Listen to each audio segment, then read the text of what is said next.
और ब्रेक के बाद एक बार फिर से स्वागत है आप सभी का। खबरों में आगे बढ़ते हैं। लैंगिक असमानता को दूर करने के लिए केंद्र सरकार जल्द ही पीसी-पीएनडीटी कानून में बदलाव करेगी। जहां पीसी-पीएनडीटी एक्ट में बदलाव के लिए राज्यों से सुझाव भी मांगे गए हैं, तो वहीं आयुष्मान भारत कार्ड सभी लाभार्थियों को मिले, इसके लिए सरकार जल्द ही आयुष्मान भव अभियान की भी शुरुआत करेगी। देश में लैंगिक असमानता को दूर करने के लिए केंद्र सरकार मिशन मोड में काम करेगी। इसके लिए केंद्र सरकार पीसी-पीएनडीटी कानून में बदलाव करेगी। देहरादून में चले 2 दिन के स्वास्थ्य चिंतन शिविर के समापन के बाद एक प्रेस कॉन्फ्रेंस में केंद्रीय स्वास्थ्य मंत्री मनसुख मांडविया ने कहा कि इसके लिए राज्यों से सुझाव मांगा गया है।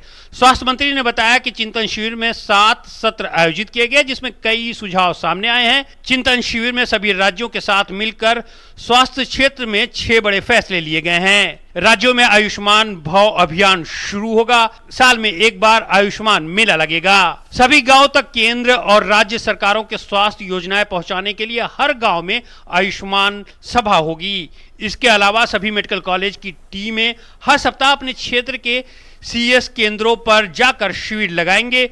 जो गांव सरकारी योजनाओं का 100% लाभ लेंगे, उन्हें आयुष्मान गांव नाम से घोषित किया जाएगा। पीसी एंड पीएनडीटी एक्ट को रिफॉर्म करने की आवश्यकता को देखते हुए देश में जेंडर अनबैलेंस ना हो, जेंडर रेशियो इक्वल हो, उसके लिए 2014 से प्रधानमंत्री जी ने बेटी बचाओ बेटी पढ़ाओ अभियान चलाया है।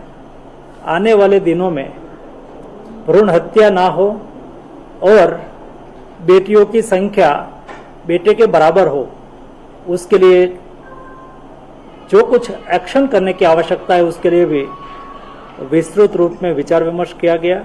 सभी राज्यों ने 2025 तक टीबी मुक्त भारत अभियान को सफल बनाने के लिए प्रतिबद्धता जताई है। साथ ही अंगदान की प्रक्रिया को भी सरल किया जाएगा। चिंतन शिविर में राज्यों ने निर्णय लिया है कि देश में अंगदान को बढ़ावा देने के लिए इसकी कानूनी प्रक्रिया को और सरल किया जाएगा। लोक भागीदारी से टीबी मुक्त भारत अभियान के तहत 90,000 इंडिविजुअल्स हो, कॉर्पोरेट सेक्टर्स, जनप्रतिनिधि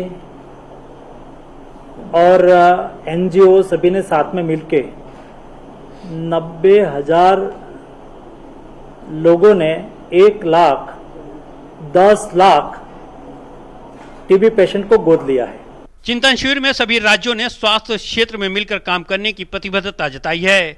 केंद्र सरकार ने डॉक्टरों की कमी को दूर करने के लिए कई कदम उठाए हैं, जिसका नतीजा होगा कि अगले 3 साल में एमबीबीएस और पीजी की सीट बराबर हो जाएंगी, जिससे मेडिकल के छात्रों को पढ़ाई के लिए विदेश नहीं जाना पड़ेगा। 2 दिन तक चले चिंतन शिविर से जो अमृत निकला है उसका लाभ देश के नागरिक को मिलेगा।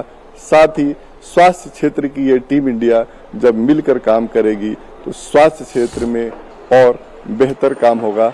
साथ ही केंद्रीय स्वास्थ्य मंत्री डॉक्टर मनसुख मांडविया ने राज्यों से ये अपील भी की है कि वो अगले 25 साल का एक विजन डॉक्यूमेंट तैयार करें, ताकि देश जब आजादी का शताब्दी वर्ष मनाएगा तो देश न केवल स्वस्थ होगा बल्कि वो एक विकसित राष्ट्र भी बनेगा। कैमरामैन प्रमोद नेगी के साथ